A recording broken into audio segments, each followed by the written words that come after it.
Stonesy Boy, and welcome back to Reading with Stonesy. I just got done recording the FNAF thing with Springtrap, and me and him talking about money-making opportunities.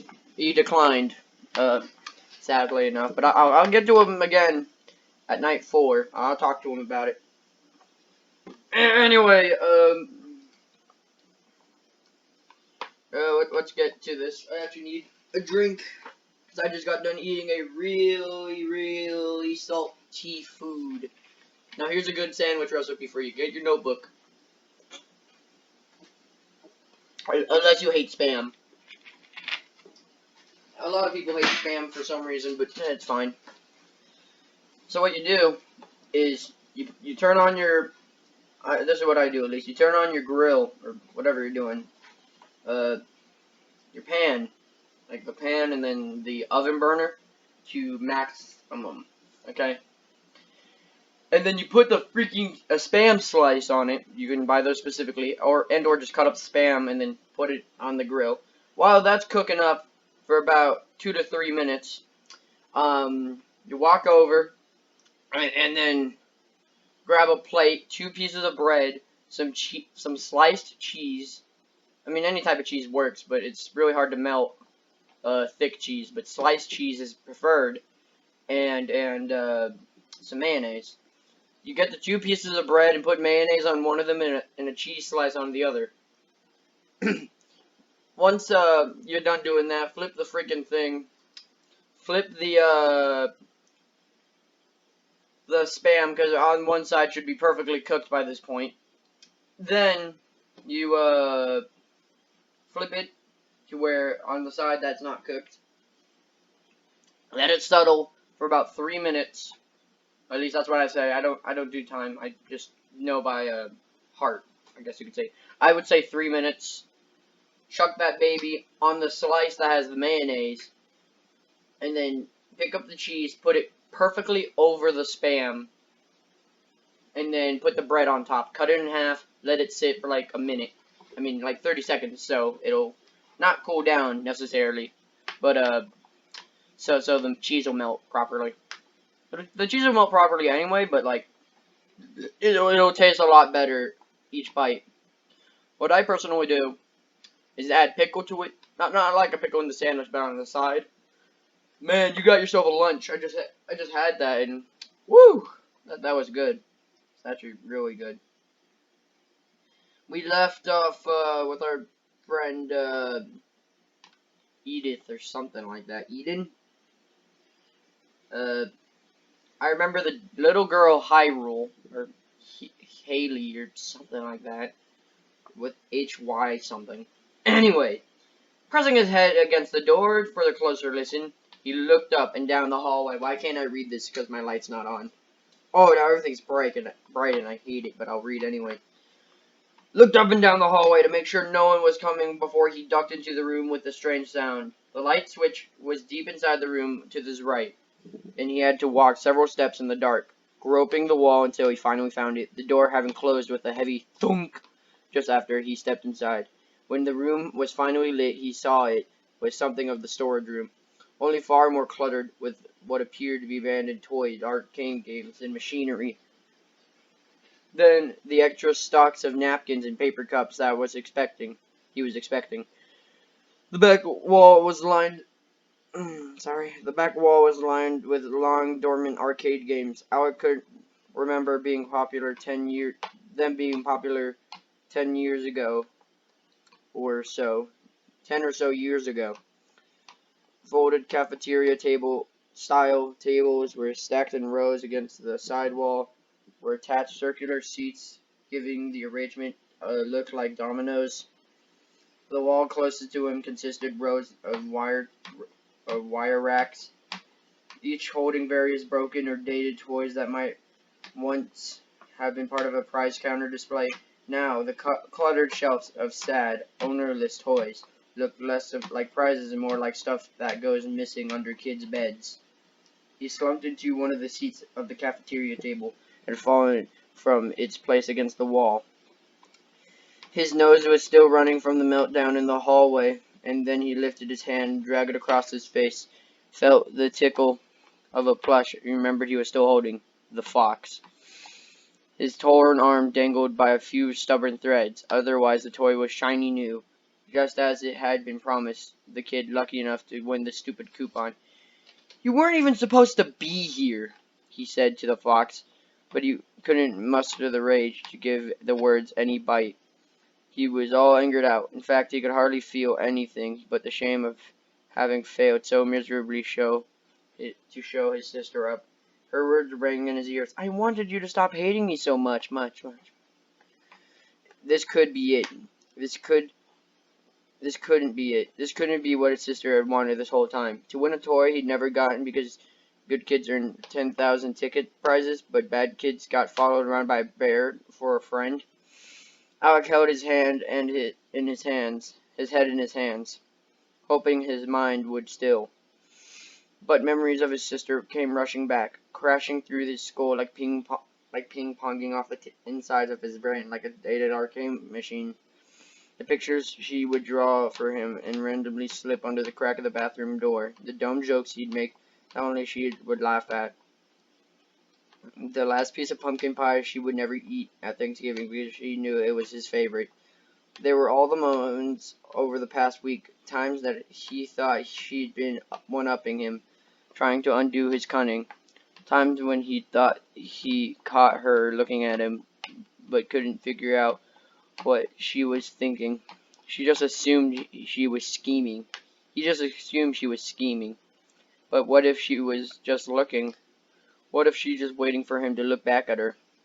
What if she was just waiting for him to be a big brother? Al could barely form a cogent thought. It seemed impossible that he'd gotten it all so wrong. The attention his parents ravished on her and spared for him, the bad seed label he'd given himself for so uncertain the family had given him, the days and months and years he'd spent laminating his outsiderness. What if they'd all actually wanted him inside with the rest of them? He thought about what Hazel told him the other day, how she seemed so upset, and he couldn't figure out why. "I bet you didn't even know that we moved here for you," she was trying to tell him, get him to understand. "I wanted you to stop hating me so much." Alec couldn't control himself. The clutch of the pirate fox squeezing the life it didn't have out before throwing it as hard as he could into the shelves beside him, knocking a bin of outdated, unwanted toys to the floor along with the brand new yard foxy with the torn arm. All the toys fell in a collective heap on the floor, spilling across the dusty ground in various thumps and squeaks. "Great," Alex said. "Just fantastic." It wasn't enough that he ruined a party and hurt Hazel, but now he was going to get in trouble for trashing the back room of FNAF Fazbear's. He ducked behind the shelving rack and began shifting through the toys, throwing them back into a bin they fell out of, while doing the best to locate the fox. After everything he'd already done, losing the toy she gave him just wasn't an option. Not if ever had any hope of making things right. But finding the yard foxy proved to be harder to attack than he thought it would be. There were rubber ducks, and plastic snakes, and felt puppets, but there was no peg-legged fox with a tragically torn arm. "Come on, seriously?" Alex said, exasperated and exhausted by this time. All he wanted was for this horrible day to be over with Alec, so he lost in a sea of toys that he forgot about the thumping, the strange sound he'd learned on the other side of the door before pushing his way in. He didn't heard it again since opening the door, but thumping was back now, echoing for a part of the room he couldn't see. Now that he was behind shelving unit, though, he could tell that the sound was coming from somewhere else by. He peered into the far corner of the room, in a cluttered area. Behind the very last shelving lining wall, tucked a shadowy corner, was a large green dumpster-type container, a padlock sealing the lid shut. Alec took a few slow steps closer to the dumpster, hoping beyond the hope that the thumping wasn't coming from inside the bin. Now, beside the bin, he hadn't heard any more thumping for the last several seconds. He was mostly satisfied that he'd been mistaken. Clearly, the thumping had to be coming from the other side of the wall the dumpster leaned against. But just as Alec slid his fingers underneath the lid to peek the crack allowed by the lock, the bin rattled and thumped, and he stumbled backward. scooting as far away from the container as he could get. His heart pounded hard enough in his chest that he thought he might explode. But when nothing crawled out from under the crack of the lid, his pulse eventually began to slow to a normal pace. Rats. It had to be rats, or some other sort of vermin. Glad I didn't eat the pizza, he said to himself, and felt his stomach turn. Leaning on his elbows, Alec found himself wedged between the wall and the farthest shelving unit from the door, buried behind the sea of forgotten things. And there, staring from beneath the colorful canopy, like something he might have seen in a circus, was a lonely Freddy bear, just like the ones he's been staring into nowhere that day. He argued with Hazel. "You again," he said to it. You being punished or something?" But he immediately disliked the thought of an already unsettling bear having misbehaved. He stared at the bear as it stood in attention from its platform under the canopy, seeming to gaze at something just over Alec's shoulder. Alec turned to look at the green dumpster behind him, but when he turned back around, he was startled to find that loading Freddy's eyes had now somehow shifted. They seemed to be looking right at Alec. "I've been waiting for you." "I've been waiting for you, friend," the bear said. Alec stopped and stared at the bed. That's great," he said to it, and should have been the end of it. Alec didn't expect it to say something else. "We should be best friends." "What?" Alec said, looking a little harder at the bear. Was this how it's supposed to work? He thought it was supposed to be a sort of interviewing him, but the bear wasn't asking him questions so much as it was telling him things. "Very best friends," said the bear. "Okay," Alex said, trying to brush off the chill that kept running down his arm. "It's a stuffed animal," he tried to tell himself. "It's a stupid toy." But it's strange that no matter how many times he tried, Alec couldn't seem to stand up. He couldn't seem to look away from the bear. All he could do was sit there and stare at it as it stared back. Alec had never noticed the bear's eyes before. They had always been that blue, and if he didn't know better, he'd think that they're almost glowing. But that's crazy. Then it did start asking questions. What's your favorite color? What's your favorite color?" "My favorite color?" Alec asked, almost as if he was in control of his own voice anymore. "My favorite color is green." I'm going to give the bear a new voice. The bear moved immediately to the next question. Wasn't it supposed to share things about it too? "What's your favorite food?" No. "What's your favorite food?" No. "What's your favorite food?" I can only do Scottish. "What's your favorite food?" Or, "What's your favorite food?" That works. "Lasagna," said Alec, his answer automatic and immediate. "What do you want to be when you grow up?" "A pro skateboarder." "What's your best subject in school?" "History." When it went on like that, what felt like hours, but it couldn't possibly have been that long. He was having such a hard time feeling the floor underneath him, the sensation with his fingers. It felt like he was floating, like he was hearing every question drift from him, ending a log total, and the bear's questions took a different turn. "Who do you admire the most?" "My Aunt Gigi." "What do you fear the most?" "The dark." "What would you do if you were asked to hurt someone you love?" I felt like the bear was reaching its soft, plush paw into his soul, extracting the answers he kept the most hidden. It was doing it so effortlessly. His eyes blue deep in the ocean. "What's your biggest regret?" And at this question, Alec did stop. He resisted at first, or maybe he simply didn't know the answer. But the bear wouldn't move on. It asked again. "What's your biggest regret?" Still, Alec hesitated, and pull from the side of him began to grow painful, like something was squeezing him from his very core. "What's your biggest regret?" "Alec." With the pressure building from inside, he could barely breathe against the pain, though the tiny spaces in his gritted teeth answered out, "Hurting, Hazel?" The pressure eased, and the sensation eventually turned into Alec's body, warming with extremities all the way to the middle of him. But when the body breathed back to life, something felt fundamentally different. He stared hard into the blue eyes that turned through his soul. He searched for answers of his own, but he only came away for more questions because the blue eyes of the bear suddenly turned light green. What's happening? He tried to ask the bear, because suddenly the bear seemed to be one with all the answers, but Alec couldn't open his mouth. He stared and stared. The bear simply stared back. A panicky feeling began to rise in his chest. I just need to get outside, he thought. I just need some air. But breathing wasn't a problem. Moving was. He tried to extend his leg to stand, but nothing happened. He wanted to push his palm to the floor to brace himself, but he couldn't. Voices, faint at first, but growing louder as they approached, gave him a touch of renewed hope. He recognized them immediately. Mom! Hazel! He called out, or at least he tried, but every time he felt his throat flex to yell, the words struggled to find their way out.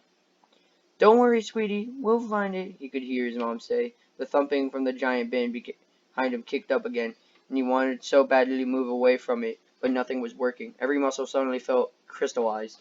Did you hear that? Alec heard Hazel say from the other side of the door. Yes, screamed Alec. In here! Look in here!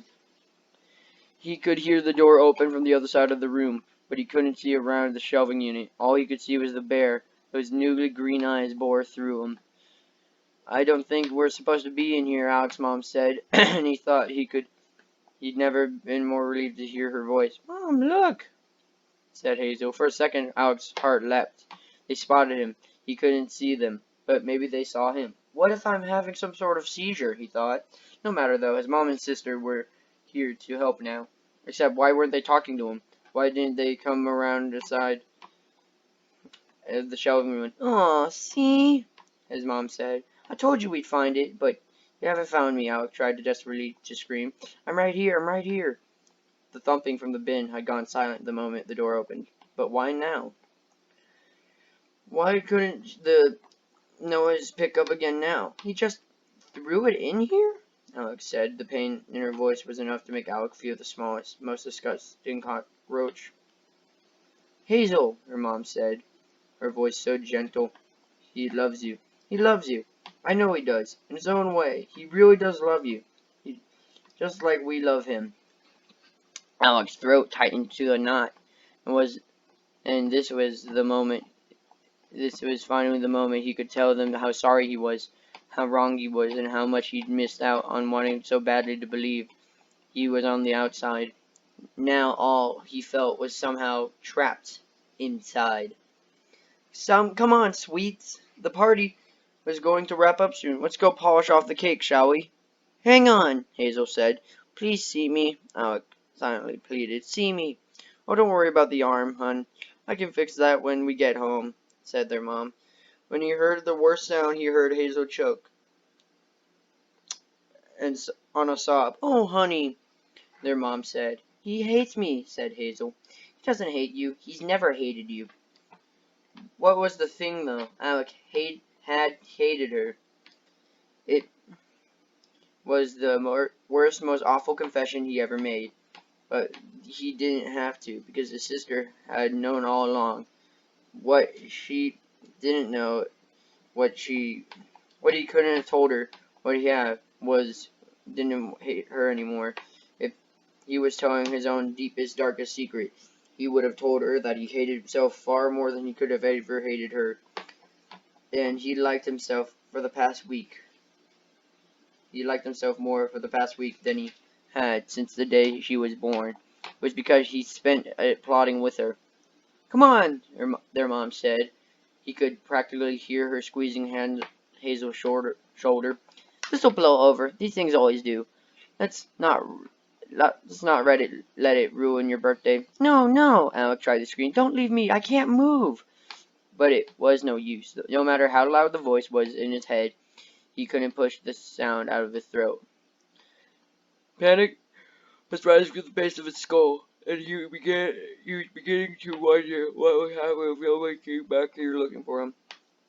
Would they simply go home without him? Would anyone even miss him? Alec stared hard into the now green eyes of the bear and mustered every ounce of strength he could find at his core. It seemed to take everything he had, but suddenly the bear before him was gone, hiding on the other side of Alec's closed eyes. He figured out how to close his eyes. Good, now breathe. Just count to 10 and keep breathing, he told himself. He pulled a deep breath through his nose and out through his mouth, and repeated the exercise 10 times. Just as he reached the 10th exhale, he felt the tips of fingers twitch. He was so excited, he opened his eyes, and he was stunned to find himself very much alone behind a shelving unit.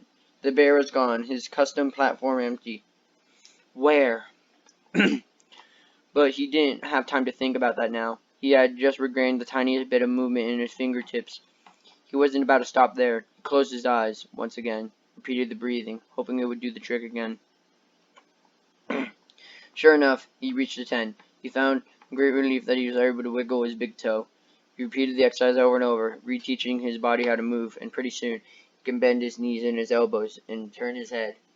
And the thumping in the bin behind him started up again. He was suddenly furious at the sound return, and it was it to do him any good. Oh, shut up.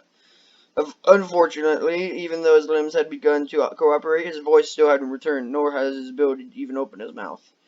No time to worry about that now, he thought. He was starting to feel his motor function come back online, perhaps a bit clumsily, but so long he couldn't eventually get himself to stand. That's all that really mattered. Surely once his parents and Aunt Gigi saw them, they'd see that he was in need of help. He simply had to get out of the back room. It seemed like he had to squeeze every bit of muscle in his body in order to get his feet under him. He continued to close his eyes and breathe, taking encouragement from the small victories. Leg bent, leg tucked, body balanced, other leg bent. And though it took forever, at the long last he managed to stand straight on 2 legs. The strangest thing, though, was that it almost seemed like he was still sitting. The shelf seemed so much higher than it had initially. In fact, the entire room looked bigger somehow, and the ceiling had risen. He moved stiffly at first, his leg jerking more than walking, and he had to work extraordinarily hard to get control of him. But after several steps, as many pauses out, managed to find the rhythm and adequate enough to move him to the other end of the room. But when he came up on the door, he was stunned to find that he couldn't reach the handle. He was at least a foot above his head. What? Using the same practice he employed to get his legs working, he closed his eyes and took several deep breaths, and eventually he was able to raise his hands high enough over his head to wiggle the hand door. He pushed through the door and after managed to nudge the handle enough to open it. Then he stumbled into the hallway. Alec again had to do a double take to make sure he was in the right place to find his way back out to the restaurant. The hallway was much longer than it had been before. Oh, it seemed almost endless. He felt so small inside of it. Alec pushed on. He had to get back to the party room. He only had to make his way back to his family. They would know what's wrong. They would know how to help him. The end of the hallway was blocked by yet another door. He remembered being much less of an obstacle. The handle was even higher here than it had been in the storage room. No matter how high he stretched his arm into the air, he couldn't reach the lever that led him back into the restaurant. Don't panic, he told himself. Someone is bound to come back here at some point. He had to wait a lot longer than he thought he would, slumped against the wall at the side of the door. Alec tried not to let his mind wander too far. He was afraid he'd slip back into the trance he'd somehow fall into his storage room. The way the bear had gone to his head, there was nothing natural about it. He wasn't sure what or how, but something had happened to him, something horrible. He just hoped it wasn't irreversible. He hoped a lot of things would happen today, but today could be reversed. All of a sudden, the door swung wide, nearly crushing Alec behind it. But he had to throw himself through the opening door before it slammed shut again. The noise on the floor of the FNAF Fazbear carpet. He was again surrounded by the piercing screams and jangling game of bells in arcade. The second Alec landed on the floor, he felt a wind knocked squarely out of him. Goal! He heard someone call, and heard others laugh. But that was all that soared through the air. Still trying to find his breath, he landed with his painful thud, this time face up, staring at an etched glass lampshade that covered each table of the pizzeria. Feet pounded all around him, dangerously close to his head, and he winced as sneaker after sneaker nearly squashed some part of him. Why is everyone acting like they don't see me? No sooner had he thought occurred to him than he was grabbed roughly by the arm and clutched tightly into an itchy wool vest. I saw it first, said the voice, and suddenly someone was tugging hard on his leg. No, I call dibs, said the kid, holding him. And how big were these kids that they were able to play tug-of-war with him? No, me! His leg had been pulled so hard he was terrified it might come off at any second. He wanted to go back, not be seen. Then, just as quickly as the tug-of-war had started, the voice distant call yelled, "Pizza's here!" and he was again dropped onto the carpet. He lay there on the side, trying to recover himself. The stroller wheel wobbled straight for his head, and he squeezed his eyes shut as he awaited certain death. "Jacob, move that thing out of the way, would you?" said a person behind the stroller, and someone nudged Alec with their foot, wedging them against the baseboard. Move that thing, Alec thought, and if they weren't so out of his mind, confused amount of pain, he might have been offended. He managed to brace himself against the wall to get his feet, but he was so wobbly that he wasn't sure he'd be able to make it across the room without falling over. Still, he was determined. He had to make it back to the party room.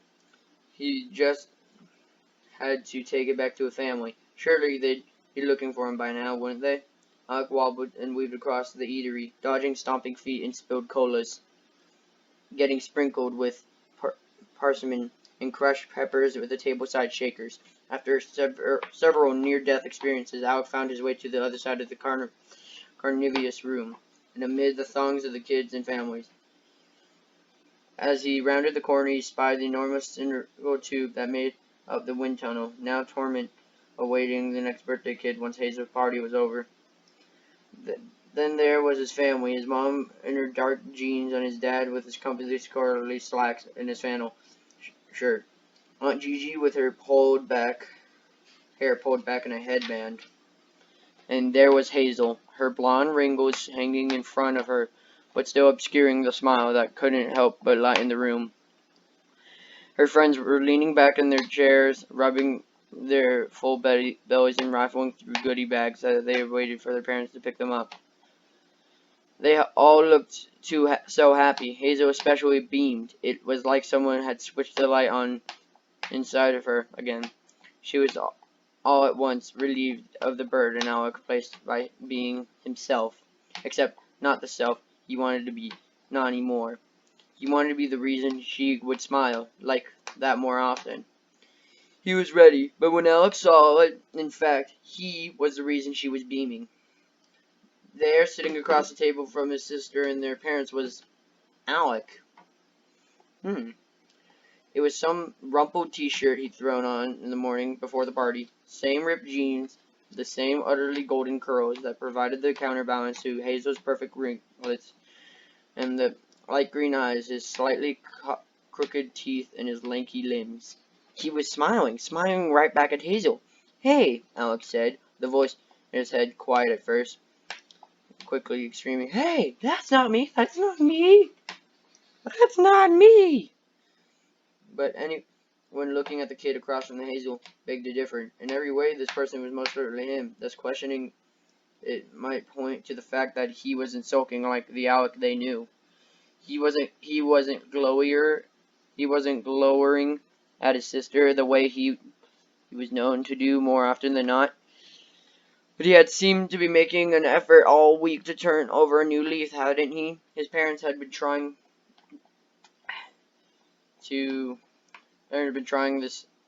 his new technique, a method endorsed by the reputable doctor and best-selling author. Some kids just took longer to come into their own. Wasn't it nice that Alec had managed to do just that, but on his sister's birthday of all days? How sweet. How perfect. What a family they'd be turning out to be. Alec forced his stiff legs toward the...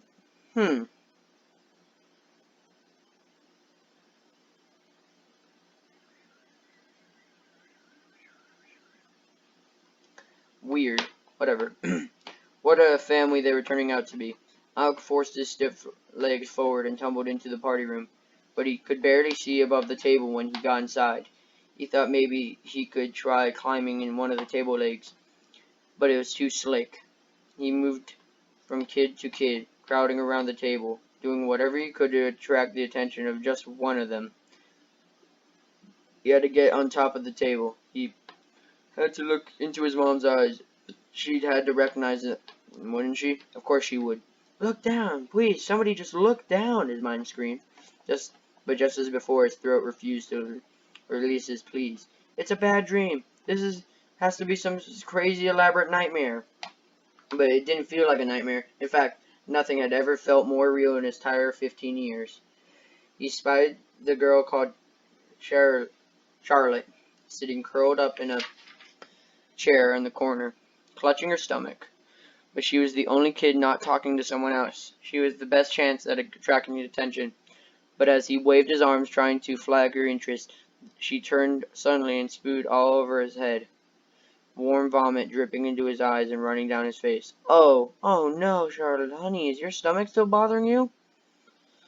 Alec could barely see through the puke pouring in the rivers over his eyes, but the sound of his mom's voice was such a relief. In a minute, his whole insane day would come to an end, and he was able to rejoin his family. Oh, gross! Someone shouted to his order. It was his own sister.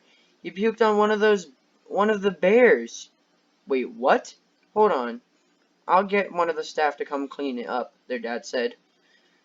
Here, let me help, Aunt Gigi said, and she watched the a beautiful, wonderful Aunt Gigi hurried to the corner of the room. Thank you, he whimpered in his head. Thank you, he whimpered to his head. His Aunt Gigi would know what to do. But instead of coming to Alec's aid, Aunt Gigi gently pulled Charlotte from her hair, sat her on a bench close to the Hazel and the fake Alec, who would pass napkins to her so she could clean herself. Have some water, Hazel said, offering a cup. Here, you got some in your hair, the fake Alec said. But when he turned to Alec, his stolen green eyes, his stolen body gleamed at Alec as he stood in the corner dripping in vomit, watching his family welcome him into their fold. And fake Alec smiled.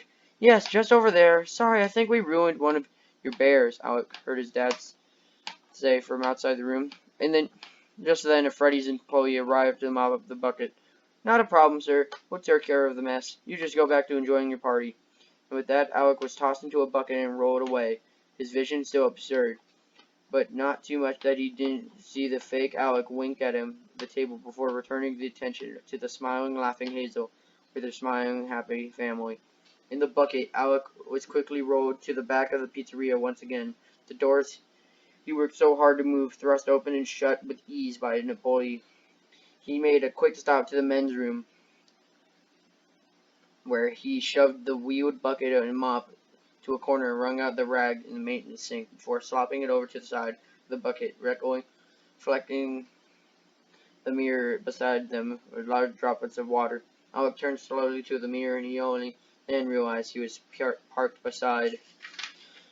There was a reflection of the blue-eyed, 2-foot Freddy Fazbear, his hair matted, starting to cross over his puke, his arms extended and ready for a hug. This can't be. This can't possibly be. But Alec had no time to contemplate what it was and what it wasn't. Before he knew, they were on the move again. The employee pinched Alec's paw between two fingers. Yick, he said, scrunching up the nose before holding Alec as far in front of him as he could. Into the bin you go, he said. He kicked over the men's room door and traveled quickly down the hall to the storage room. Alec had escaped to the earlier. Wait, he tried to say. Wait! But as ever, it was no use. The employee pulled a collection of keys from the retractable cord in his belt loop as he made his way to the very back of the storage room, a familiar, large green dumpster. Which one is it? He muttered to himself before landing on the right one. Aha! Here it is. Then the employee stuck the key in the padlock and the lid. With a sharp turn to the left, the padlock sprang open. Have fun with your little buddies, he said, and released a pinch of Alec's paw, sending him falling through the air into the bin. The light of the room illuminated his surroundings in the bin long enough for Alec to see why it hadn't hurt when he fell in. His fall had been broken by dozens of plush bears that looked exactly like him. So dozens of discarded lonely Freddys. Nighty-night, the employee said. Just like that, the light above him extinguished with the closing and locking of the lid. Panic seeped through Alex's pores, or what might have been once been pores. In his head, he screamed and screamed. In the end, the only sound that crept in the unhinged stuffed bear mouth was his tiny squeak. "Help!" he thought he heard himself say. Then he realized what hadn't been him at all. It had been the bear beside him in the bin. Then it was the bear on the other side of him. Pretty soon it was every bear in the bin, their thin, muted screams for help swallowed by the metal of darkness that emboldened them. Alec and his new friends, dozens of the lonely ones. Wow! Talk about a read! That is the end of Lonely Freddy's. It is sad to hear for Lonely Freddy's, but you know. The reason why I didn't take a reading break, it was because I just kept like swallowing saliva, I guess I could say. I'm not gonna do that every episode, but I was like so into it, I guess you could say.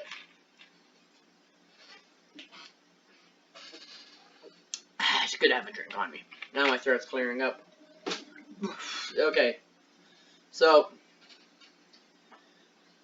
that's the end of Lonely Freddy's.